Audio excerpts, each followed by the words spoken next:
This video is the first in the Treating Symptoms series. We'll be looking at how your doctor can help you if you have CFS or fibro, and also how you can help yourself. I've indicated that on the slide as medical help and self-help. First, medical help. Your doctor can help you in at least 4 ways.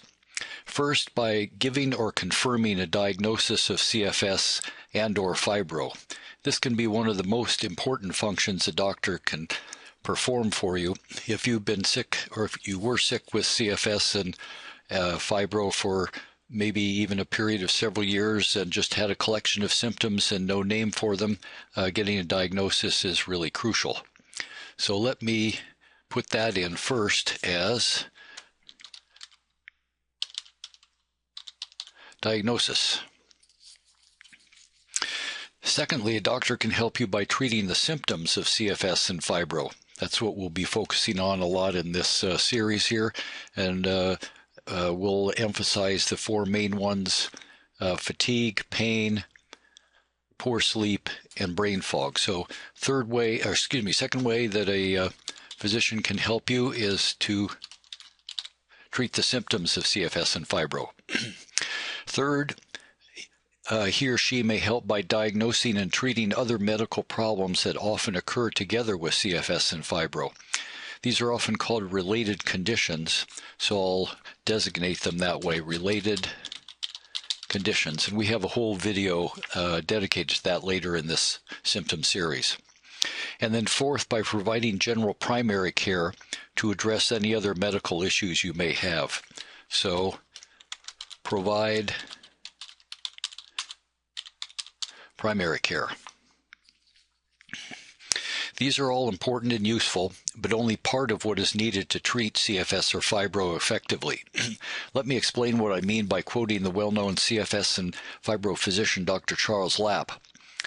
While your doctor's role is important, you should recognize that there is no known cure for CFS or fibro, so there are limits to what your doctor can do. Medical treatment does not treat the disease, it only palliates the symptoms. The key to recovery is acceptance of the illness and adaptation to it by means of lifestyle changes. There is no drug, no potion, no supplement, herb, or diet that even competes with lifestyle change for the treatment of CFS or FM." End quote. So that's where the second category comes in, the self-help area. The tools you'll find in these videos and also on our websites will help you understand how you affect your condition and, more importantly, what you can do to help yourself.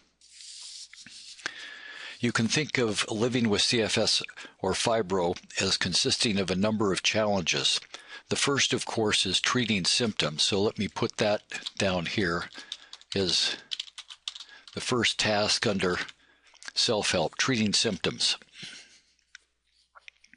One of the ironies of CFS and fibro is that they are affected by how you respond to them.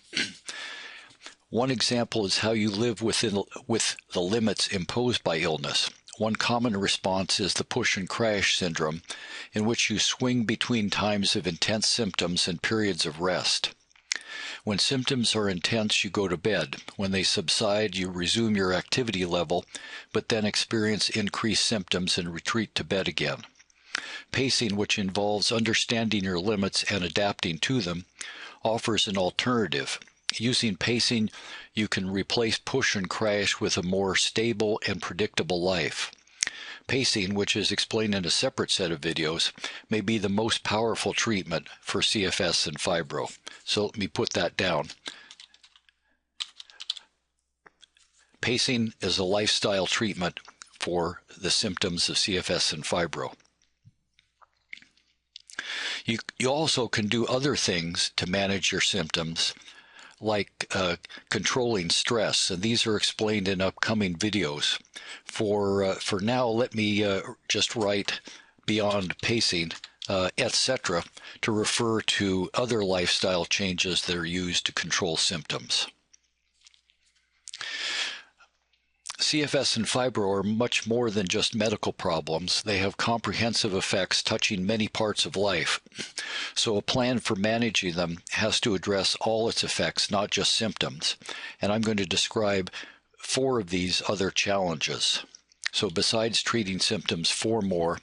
And the first one is controlling stress. Stress can be a challenge for anyone, but it is doubly difficult for people with CFS or fibro.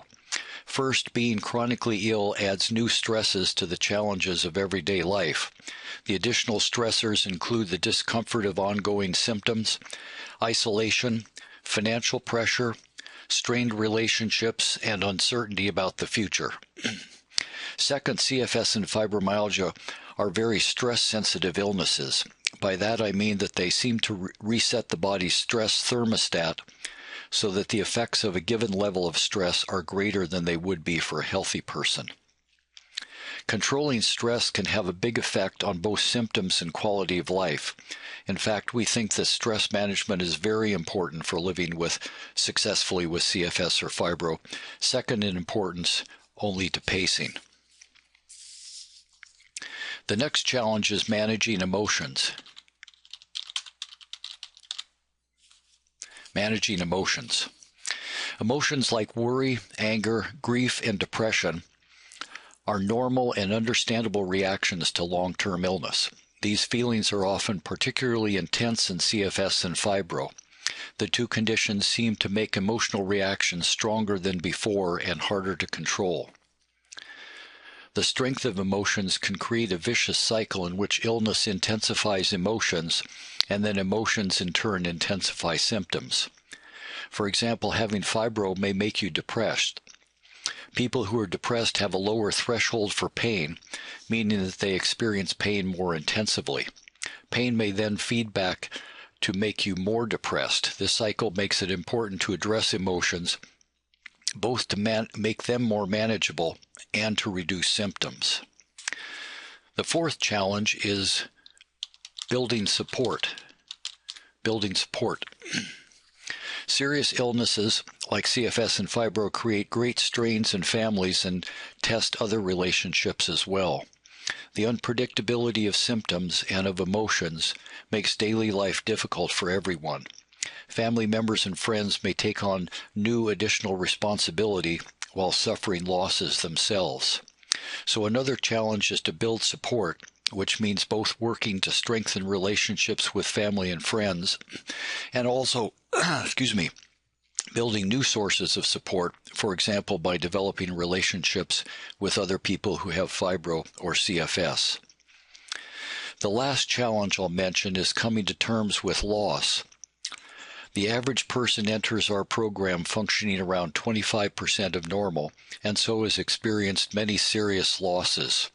These include the loss of health, of course, and often also the loss of familiar roles in the family and at work, loss of income, and loss of relationships as friends and sometimes family fall away. If you have CFS or fibro, the pervasiveness of loss presents you with one of your biggest challenges, building a new life different than the life you had before. Let me write that as grieving losses and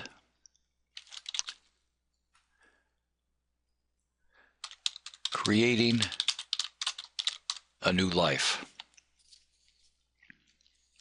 We have found that it's often difficult for people to address their CFS or fibro effectively until they have come to an acceptance of their losses and begun to build a new life. So CFS and fibro have comprehensive effects touching many parts of life. They are much more than just medical problems, and they are ongoing, so that rather than lending themselves to being resolved, they are conditions that have to be managed. While doctors can be helpful, a lot of responsibility for living well with the 2 conditions rests on our shoulders. These videos will describe medical treatments, but the focus will be on things that you can do to feel better. These strategies can help reduce pain and discomfort, bring greater stability, and lessen suffering. They may also produce improvement, as we've seen many times in our self-help classes. We hope you'll enjoy these videos on treating symptoms and that you'll consider looking at our other videos and also reading the material on our two websites. One is down here, cfidselfhelp.org. That's our program website. It contains several hundred articles. And secondly, the Treating Chronic Fatigue Syndrome and Fibromyalgia site. That's treatcfsfm.org. That's the site we developed together with Dr. Lapp. And one that reflects our shared approach to CFS and fibro, which combines medical treatments with self-management.